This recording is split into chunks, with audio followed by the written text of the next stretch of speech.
So, folks, the government is shut down. It's currently Friday. The next big event is slated to be Monday. And I am gonna just throw out there that the government being shut down is a good thing. Okay? It is unambiguously a good thing. For a multitude of reasons, but we're gonna go through two of them at the moment. Alright? One of the biggest reasons that we need Democrats to hold the line until Republicans, come to the negotiating table is because we need Republicans to go back on their cuts to Medicaid. But where we're at right now is that Republicans in Congress have cut over $1 trillion from Medicaid, right? Many of you are painfully aware of this. Many of you may yourselves be on Medicaid. Many of you have family members you love and care about who are on Medicaid, and if they get cut off, they don't know what they're gonna do. It's really scary. It's really, there are so many things, so many trains barreling into an intersection at the same time.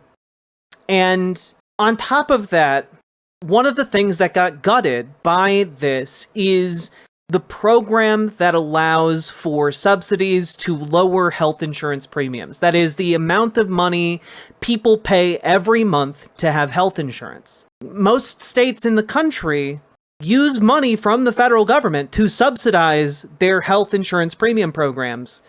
And that is slated to essentially evaporate overnight.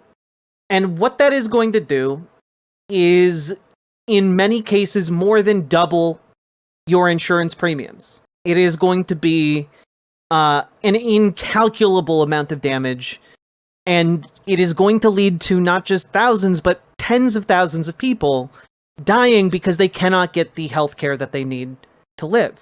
And, no one talks about healthcare better than Bernie Sanders, so throwing it over to Bernie here. Our job is to make it very difficult for Republicans to go back to their districts and explain to their constituents why their premiums, which are today unaffordable, are going to double. And let me be very clear. I am not a great fan of the Affordable Care Act. I believe in Medicare for all. I think that health care is a human right.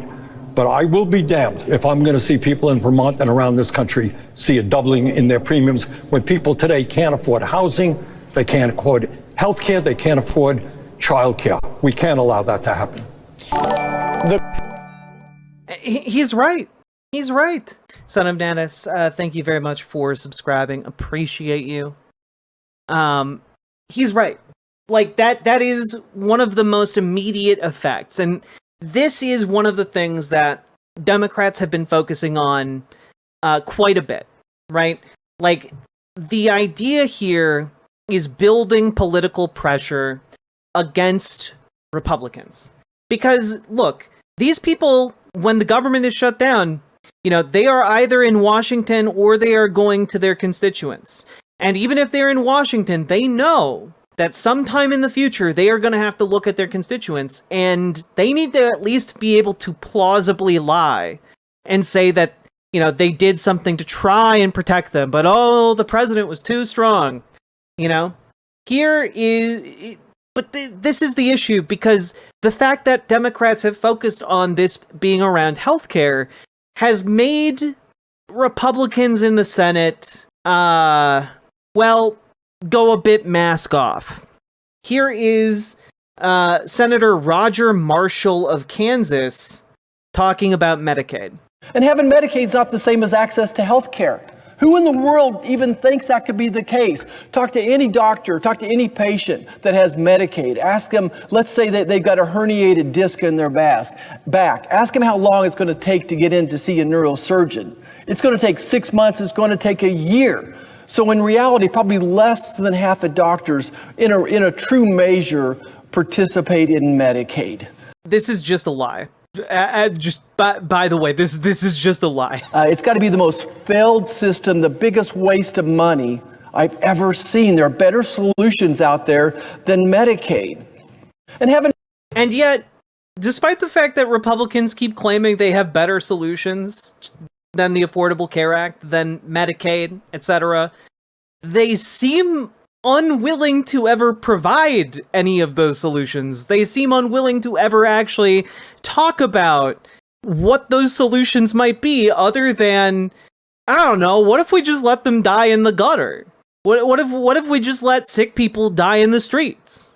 Like that genuinely, that is what they have. And the reason that is what they have is because Republicans came up with the Affordable Care Act. Like, the entire healthcare system we have was constructed by conservative, like, think tanks and conservative, ideologues and conservative politicians.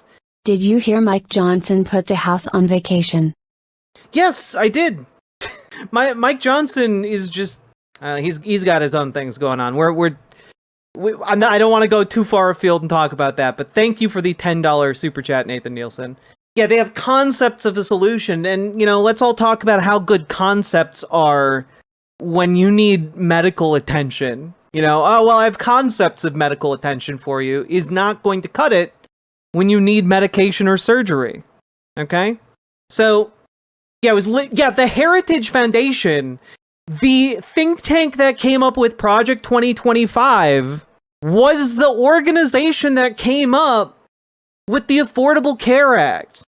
And then Obama took that because it was known for being kind of a popular Republican alternative to essentially Medicare for all. And then Obama put that in front of Republicans to try and, like, convince them to, like, vote on something in Congress. And Mitch McConnell and his like all hemmed and hawed and didn't want to pass it. It used to be called Romney Care. Exactly, Mr. Malachite. And ever since then, Republicans have had exactly jack shit. How long ago? How long exactly do you think they need to come up with another plan? Like, how long? It's been like a decade, and they have nothing. Nothing. And this jackass is sitting on standing on the floor of the Senate talking about how, like, oh, it's the most failed system ever. Well, congrats. You helped contribute to that. Like, single-handedly, you are cutting $1 trillion out of it and ruining it. And there are millions of people across this country that rely on that program every day in order to get the healthcare they need.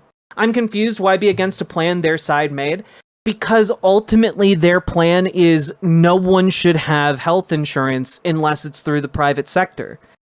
Like, that is their plan. Their plan has always been, well, okay, you adopted the Republican framing, now let's cut it, let's cut it, let's cut it, let's cut it, let's cut it.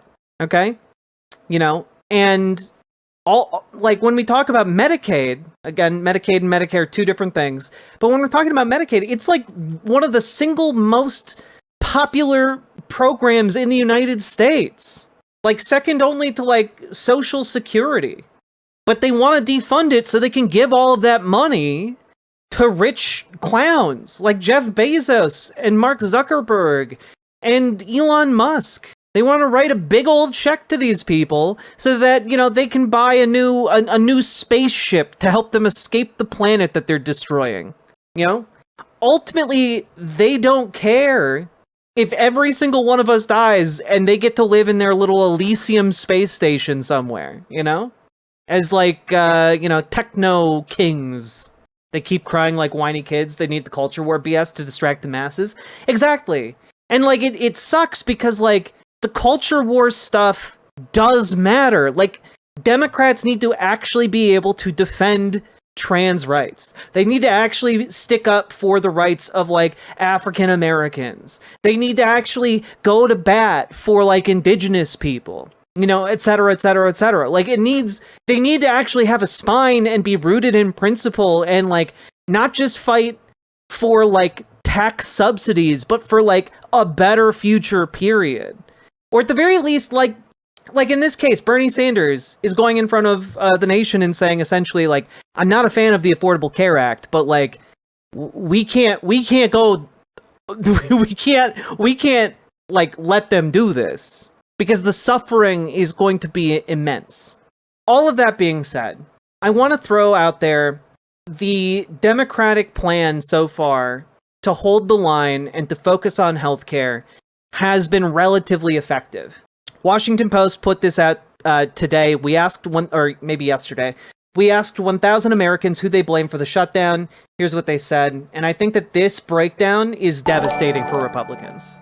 Connor Eats Pence actually called out Gavin Newsom for going after trans kids in sports. I have no idea who that is, but good on anyone calling out Gavin Newsom for being a little whiny baby man. Like, you have to be a whiny baby man if you're attacking children. Yeah, so basically, if you are not super literate on what these polls mean, 17% more of the electorate blaming Republicans means that Democrats have appropriately framed the messaging. People are tuned in enough to understand what is happening. And this is, I think, only going to get worse for the Republicans. I think this is only going to get worse for Republicans. Because that 23% in the middle, they're not going to be unsure forever. So is a 17% difference big?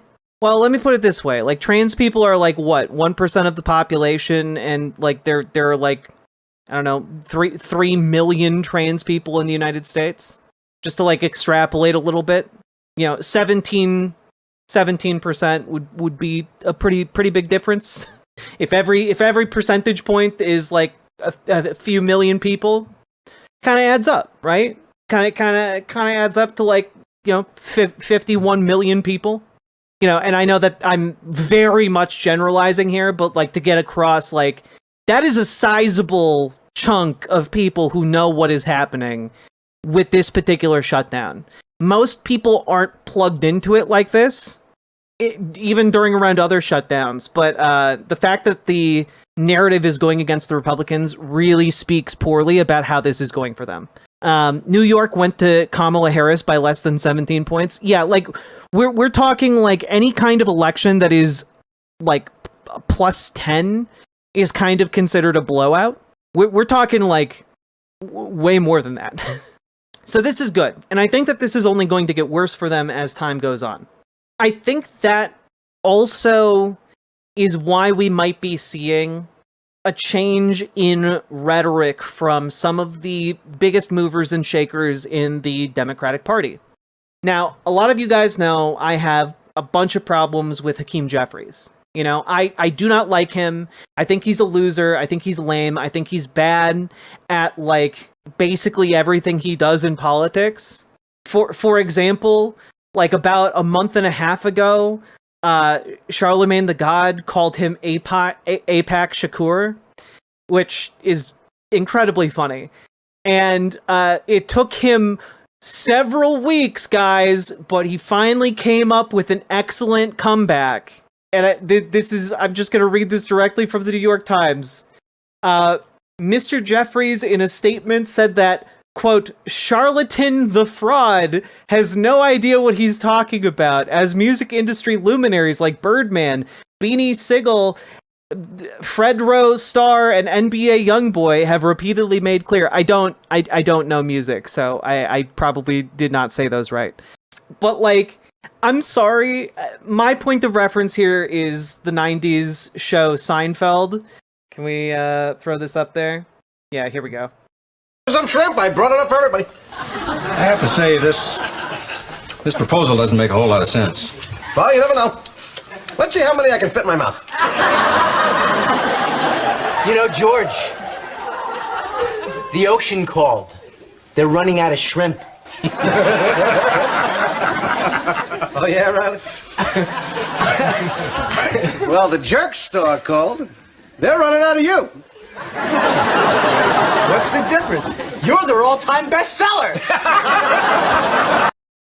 So the context is, in this episode, George Costanza has spent literally months coming up with what he thinks is the perfect burn. We just saw that play out with Hakeem Jeffries and Charlemagne the God. So, I think that's pretty funny. Yeah, like, I got my issues with Charlemagne the God, Paladin. You're 100% correct. But, like, it just, I'm trying to highlight how weak Hakeem Jeffries comebacks are. Like that's just some really funny shit. But all of that being said, Hakeem Jeffries, leader of the Dems in the House, really lackluster, really has not been living up to the moment. I saw this from David Dane pointing this out from this interview he did, interview that Hakeem Jeffries did with Melissa Murray, and that is, little bit into their interview, he drops this, and I'm going to quote him.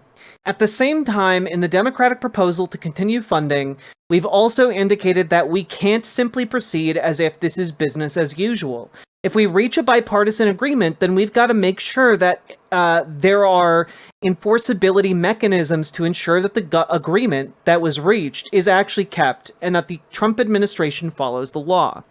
Which is really one of the first indications from leadership during this shutdown that they understand the dynamic that is at play here.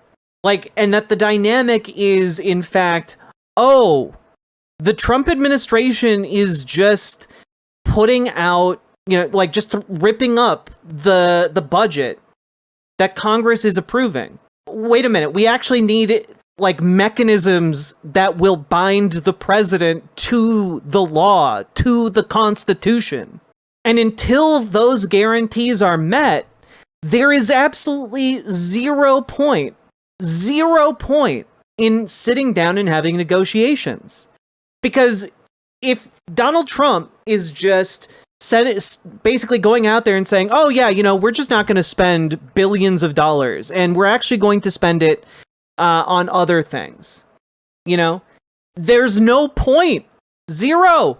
Riverboat Jack, quote from Axios article a few days ago, quote, a third House Democrat who spoke on the condition of anonymity told Axios of Schumer, quote, I'm not sure why Grandpa is doing this. This is just how out of touch he is with where the American people are at. Leadership is in trouble. Yep. Leadership is in trouble, and they're trying to, they're scrambling.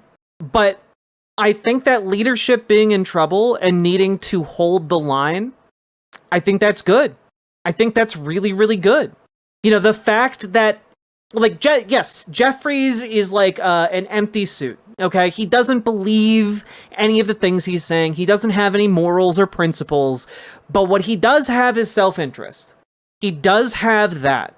And in this particular instance, they are holding the line. And so this is where I now tell you guys, hey, keep calling your senators. Keep calling your senators, especially if you have one of the senators that caved and kicked the can down the road to bring us to this place in the months ago.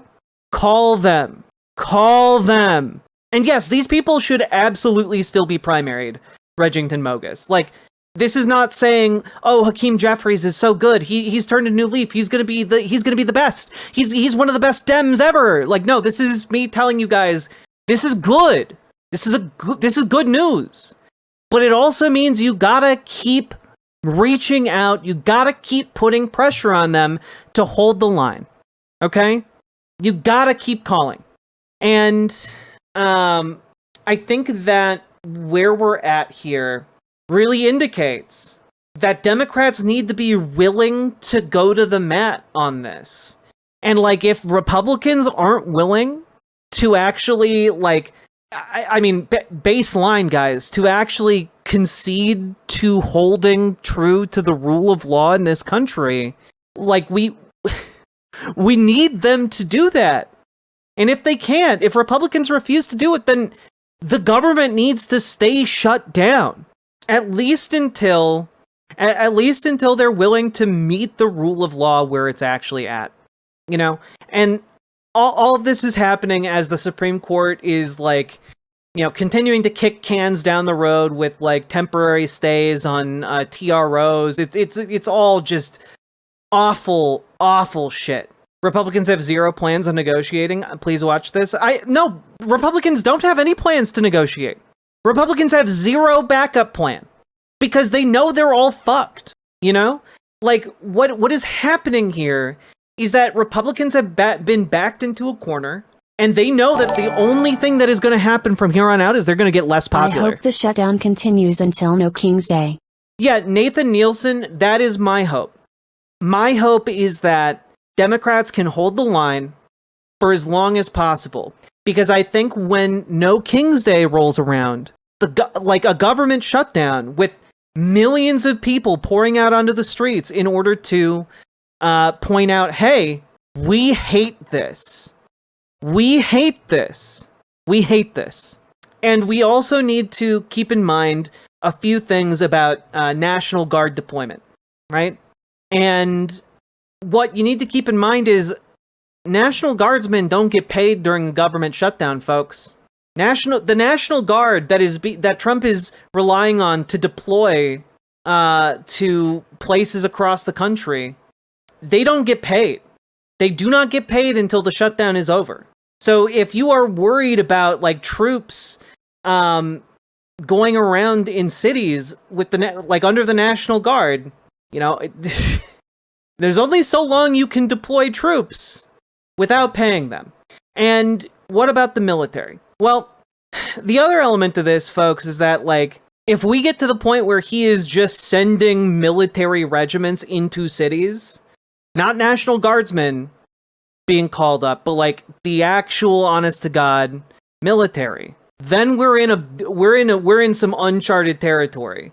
But I think we also need to recognize that like in any such circumstance like this, where Congress and the government has effectively shut down, essentially what you're what you're gonna see is states not paying their taxes. Like why would you pay taxes to the federal government under circumstances like that? Why would you fund the military that is invading you? And ICE doesn't get paid until after the shutdown. National Guardsmen, they get paid after the shutdown. These people do not get paid during the shutdown. It is all back pay. So the longer this goes on, the more it is going to affect the jackbooted thugs that are actually at our doorsteps. Okay? And the other element of this is, obviously the point put forward, and I see some people in chat throwing this out there, but Donald Trump is going to try and use this to like threaten to cut government programs. And in some cases, he might actually do it. That being said, he was already doing that anyway. He was already by not adhering to congressional budget, he was already cutting those programs. He was already clawing back funds that Congress had already sent. So none of this that they're like, oh man, you guys are forcing me to cut these programs. These are programs they wanted to cut. When the Donald Trump and the Republicans are like, oh my gosh, looks like we have to cut the child tax credit. Oh no, looks like we have to cut, SNAP benefits. Looks like we have to cut, your coverage for your children. Those are things they have been like absolutely engorged at the idea of cutting for literal decades. And now they think that it's an opportunity for them to cut those programs and say, oh, it's the Democrats' fault. But the issue is people already know it's the Republicans' fault. We've already started from the point of this shutdown with people blaming Republicans for it. And that's only going to get worse. Jack, you didn't mention Hexeth is shutting down 178 commissaries, which is the grocery and supply store for everything, for every military base in the country. Oh, good. Do you guys have any idea? Oh my God. I hadn't heard about this, actually. The Pentagon wants out of the grocery business, so it's calling on the industry for ideas on what to do with 178 commissaries. It runs on military bases across the country. Yo. Yo. No, not just cut. We're talking permanently ending. Yeah, no, they wanted to end them the entire time. I understand. I understand what they mean. What they mean when they say cut. Like when they say cut, they mean destroy completely. When this administration is talking about cuts, what they want is to eliminate the entire department. What they want is to eliminate the entire program.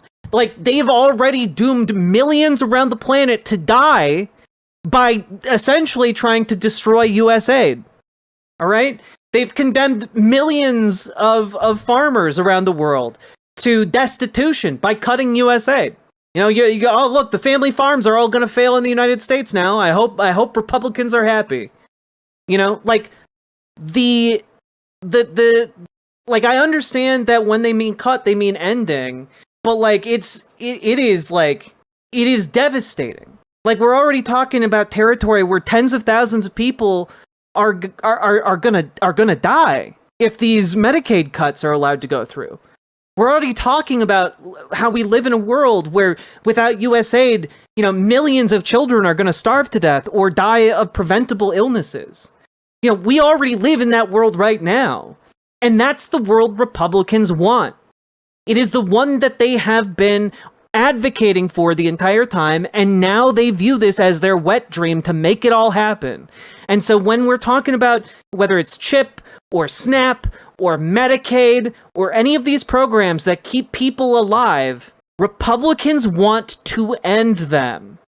Yeah, and all of this is happening while we're giving Argentina billions of dollars, while we're sending just billions of dollars to like Donald Trump's friends. It is insane. Just absolutely insane. And so like what we're seeing here is worst case scenario, Republicans are doing all of the cuts, ending all of the programs that they want. And the issue is because Congress is run by Republicans, they are either rubber stamping his decisions or not saying shit about it. And so what is the issue is, and you also have the Supreme Court rubber stamping essentially short-term powers for the president to end these programs with no repercussions. And like, I should actually say, why is Trump bailing out that ANCAP freak? Because they're friends. Because he's a fellow rich guy. He's a fellow rich guy strongman. You know, like what's ending up happening here is that they are doubling and tripling and quadrupling and pentupling down because they only have one button to push, and that is, you know, send out troops, talk like and cut and end programs. And the issue that they're running into rapidly, like a train running full speed into a brick wall, is that people need those programs or they are going to die. You know, the people know these programs because without them, they will die. And so they are paying very close attention to what is happening with these programs. And they know who is responsible for cutting them, because it's the guy who's in the like big chair in the office plated in gold who's saying, "It's me, everybody. I'm the guy doing everything. I'm doing it." Like, they know who to blame, and they know who is enabling him in the Republican Party, which is everybody. And so where we're at right now is we have hit a point where Republicans are essentially trapped. They are trapped by their own authoritarianism. And everyone can see that the emperor has no clothes. And I guess what I'm trying to get at here is this is all good news for us, for people who want to throw off the yoke and stop this, encroaching authoritarianism. This is good. It's good that Democrats are holding the line. It is good that they are not reopening the government, because they reopen the government, guys, they have no ability to stop Republicans from rubber stamping all of these cuts, all of the ending of these programs, etc. They have no ability to curtail these rescissions. They have no ability once they lose this point of leverage. So, in a sense, Democrats have to step up. And it is our job in this moment to call them and increase political pressure on them as much as possible to hold the line and keep this shit shut down until the Trump administration can, bare minimum, agree to follow the fucking Constitution. How long will the Dems keep the government closed for? Will it last longer than the 2019 one? I have no idea. I don't know. Depends on how quickly Republicans cave. And I have no idea. But understand And Late Bloomer, thank you for gifting a sub to Enzo. Understand here, folks, that in the back of every Republican in Congress's mind, they are thinking about a year from now. 1 year from now, the midterms are happening. The midterms are happening 1 year from now. And on Monday, Democrats are going to be voting again. So you have the next couple days, tomorrow and Sunday, and maybe even Monday morning, to call and encourage them to hold the line. And that is what each and every one of us needs to do with our senators. Or if you have a Republican, urge them to defect. Or urge them to, flip, urge them to come to the negotiating table. So really, this is about making sure the Republicans get a really nice feel for a hot stove. I mean, kind of. It is intended to make clear where the political pressure lies. And it is not currently in the hands of Donald Trump. As much as he would like all of us to think it is. Imagine the shutdown lasting until the midterms from slalalalalalal. I mean, it's not going to last that long, Nathan Nielsen. Longest one is a month.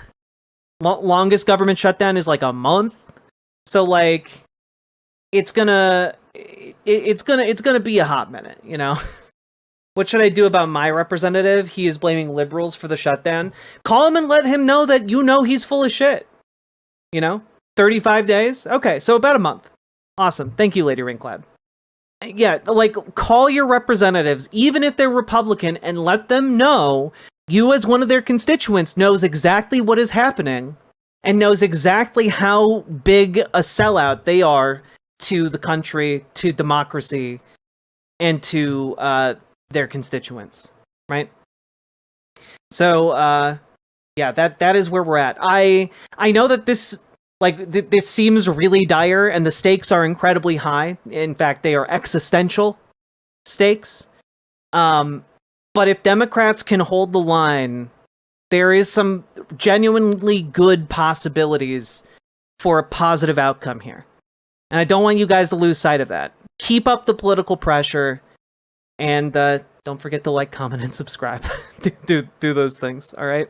Riverboat deck is going to town. All the viewers gather round. Twitch and YouTube is where she streams. All that content is bursting the scenes. Politics, gaming, plenty more. Her sense of fashion you'll adore. So grab your stuff and hop aboard. We're going straight to Jack's Discord. Riverboat Jack.